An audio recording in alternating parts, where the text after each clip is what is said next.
मन की बात सीधी वार्ता में एनवीएसएस प्रभाकर जी के साथ। इस वक्त हम पूर्व विधायक महोदय के ऑफिस विधानसभा क्षेत्र से बोल रहे हैं। सबसे ज्यादा परेशानी अगर इस वक्त किसी को हो रही है तो जरूरतमंद गरीब परिवार व दिहाड़ी मजदूरों को हो रही है।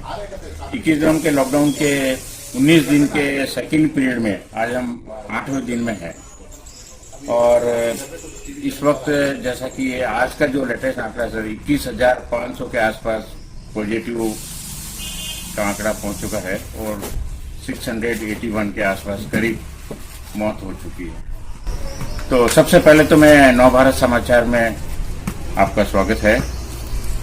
आप जिस तरह से ये लॉकडाउन का पीरियड चल रहा है, इस पीरियड में आप पूर्व विधायक होने के नाते भी आप जिस तरह से अपनी सेवाएं दे रहे हैं, आप ऐसे दिहाड़ी मजदूरों और जरूरतमंदों को किस प्रकार से पार्टी की तरफ से आप और आपके कार्यकर्ता जो सेवाएं दे रहे हैं उनके लिए कुछ? लगातार पहला लॉकडाउन के पीरियड में हर दिन पूरा मेरा क्षेत्र में 3,000 आम गरीब को ना चावल न गेहूँ नहीं तो फूड पैकेट ऐसा लगातार हर दिन हम देते गए।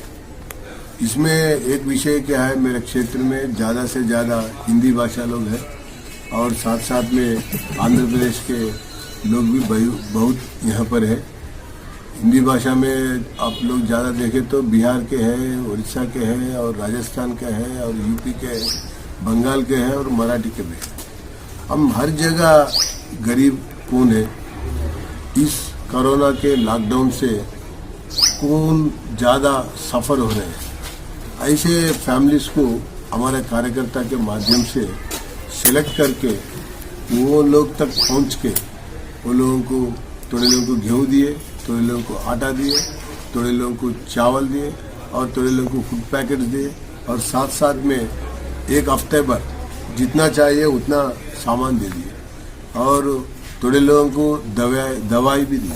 दूसरे ओर में नरेंद्र मोदी जी प्रधानमंत्री होने के नाते सभी कार्यकर्ता को एक नारा दे करके कोरोना को खत्म करने के लिए हर नागरिक दूर दूर रहना बोल के एक विषय बताए। साथ साथ में एक कार्यकर्ता 5 लोगों को खिलाना है। एक कार्यकर्ता अपने क्षेत्र के अंदर कोई भूखा नहीं रहे ये जैसा देखना बोल के जगत प्रकाश नड्डा जी बोले और हमारे भारत के प्रधानमंत्री नरेंद्र जी मोदी ने बताया। सर, इस टाइम लॉकडाउन का पीरियड चल रहा है और लॉकडाउन के पीरियड के अंदर जो वैसे यहाँ के मुख्यमंत्री ने भी कहा है और प्रधानमंत्री जी ने भी बताया है कि लॉकडाउन के अंदर कोई भी हमारा भारतीय भूखा नहीं रहेगा। ऐसे में बहुत से जो तेलंगाना की पाउन धरा पर राजस्थान बिहार से यहाँ आकर अपनी रोजी रोटी जो कमा रहे हैं, वो लोग लॉकडाउन के पीरियड में अभी तक जो पालन सही तरीके से कर रहे हैं, लेकिन अभी भी बहुत से ऐसे प्रवासी ऐसे जो लोग यहाँ से पलायन कर रहे हैं, उनके लिए क्या कहेंगे? ये बहुत महत्वपूर्ण का विषय है। एक जगह केंद्र ने बता रहा है कि हर गरीब को, हर प्रवासी को पूरी तरह हम देखभाल करते हैं बोल के प्रधानमंत्री ने बताया। और एक रेशन कार्ड है या नहीं है, आधार कार्ड है तो बस वो लोगों को 12 किलो चावल देते बोल के बोले और साथ में वो बिल्डिंग वर्कर है तो 500 रुपये 3 महीना का भी दे देते बोल के बोले।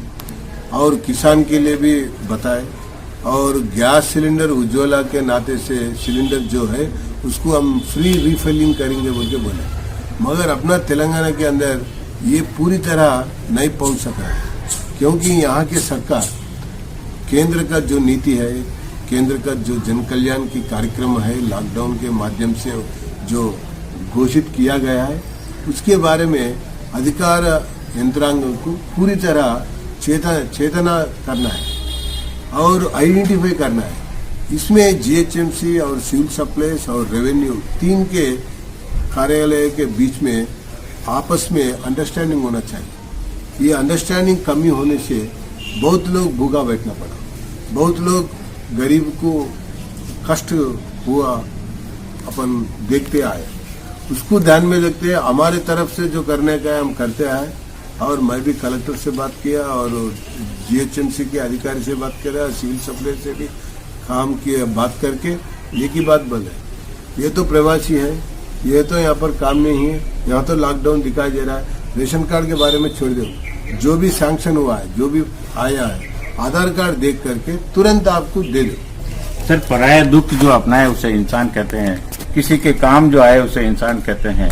यूं तो भरने को पेट बेजुबान पशु पक्षी पे भरते हैं, पथिक जो बांट के खाए उसे इंसान कहते हैं। सर, इस वक्त इंसान की सेवाएं तो हर कोई कर रहा है, लेकिन जो बेजुबान पशु पक्षी है, जैसे आप भी गोभक्त है, समाजसेवी भी है, तो गौ माता के लिए और उन पशु पक्षियों के लिए आप किस तरह से? मैं कल सुबह ही देखा 2 कबूतर मर गए। आज पूरे कबूतर नीचे फिर रहे हैं, नीचे चल रहे हैं, किधर फूड ग्रेन्स मिलता बोल के कमियां हो गई। और साथ साथ में लॉकडाउन के नाते से खेत घास के लिए काटने के वास्ते भी आदमी लोग नहीं आ रहे। मैं यहाँ रामचंद्रपुर में गौशाला है और दूसरे 2-3 जगह गौशाला में जाके मिल के बात करके वो गौशाला के वास्ते पशुग्रास के लिए मंगवा के वहाँ पर हम दिए, क्योंकि आप बोले जैसा आदमी को हर एक आदमी देखता है और आदमी पुकारता भी, बोलता भी, गड़बड़ भी करता है, और पशु का स्थिति ऐसा नहीं। समाज में हर प्राणी का सेवा करना है, भारतीय संस्कृति का एक विशेष परंपरा है।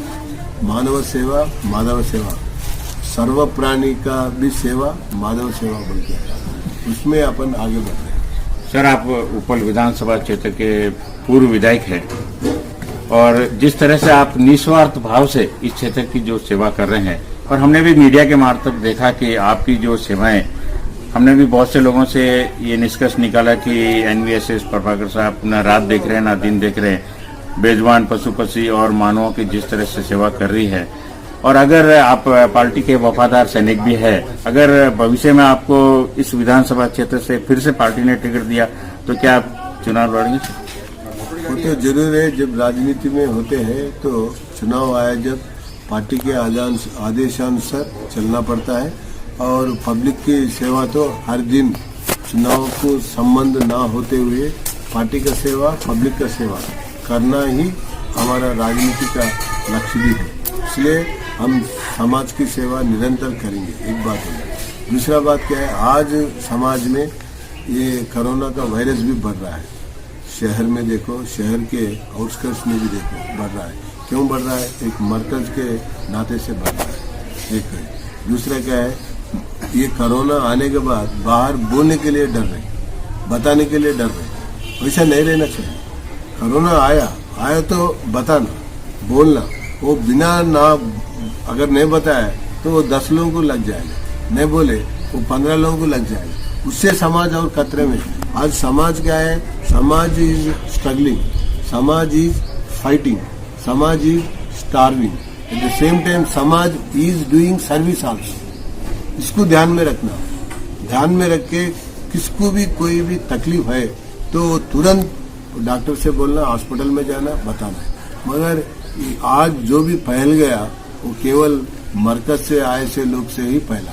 पूरा अपना भारत देश के अंदर देखो, हैदराबाद के शहर के अंदर देखो, और दूसरा जगह छुपाने का क्या बात है? बोलने की बात है, बताने की बात है, और उसके हिसाब से दवाई लेने का बात है, और ट्रीटमेंट कर लेने का बात है। मगर अपन किसको भी इसमें अलग से देखना, अलग से बोलने का रहना भी नहीं है बोल के मैं ऐसा बता रहा हूँ। फिर जैसा कि अभी लॉकडाउन का पीरियड चल रहा है, नरेंद्र मोदी साहब के द्वारा भी एक निवेदन किया गया है लॉकडाउन पीरियड के अंदर कि वे सभी सुरक्षित अपने घरों में रहें। उसके बावजूद भी जिस तरह से लॉकडाउन, अगर इस कोरोना रूपी जंग से हमें जीतना है तो सामाजिक दूरी बनाना, मास्क पहनना जैसी इन चीजों की हमें अपनाना बहुत जरूरी है। और वैसे भी अन्य देशों के मुकाबले हमारे देश की स्थिति इतनी अच्छी तो मैं नहीं कहूंगा सर कि विगत पिछले 3 दिनों से हमारा जैसा आंकड़ा है सर, करीब 1400-1500 संक्रमित मरीज प्रतिदिन बढ़ रहे हैं, और आज की जैसे ताजा पोजीशन में आपको बताई कि 21,500 के आसपास हम पहुंच चुके हैं, और उसमें 680 करीब अपनी मौत हो चुकी है। ऐसे में एक बार आप अपनी तरफ से और आप पार्टी के वफादार होने के नाते सभी प्रवासी बंधुओं और स्थानीय तेलंगाना वासियों से जिस तरह से सामाजिक दूरी बनाना, मास्क पहनने के लिए आप क्या कहेंगे? मैं यही बात बोल रहा हूँ, स्थिति बिगड़ रहा है, बिगड़ने नहीं देना है। नहीं देने का बात किसके ऊपर है और नहीं देने का काम किसके ऊपर है? अपने ऊपर ही है। इसलिए कोरोना को खत्म करना, दूर दूर रहना, यही बहुत इम्पोर्टेंट है।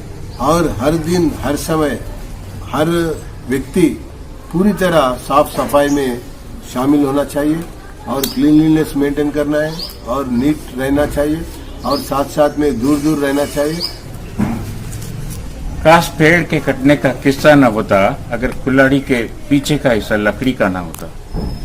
तो सभी देशवासियों से, जैसा कि प्रभाकर साहब ने हमें बहुत कुछ बता दिया है कि इसी लॉकडाउन के पीरियड के अंदर घरों में सुरक्षित रहे, सामाजिक दूरी बनाए रखें, मास्क का प्रयोग करें और नियमों का सख्ती से पालन करें। नव भारत समाचार उपल विधानसभा क्षेत्र से कैमरामैन आलोक के साथ मैं पर्वत सोलंकी।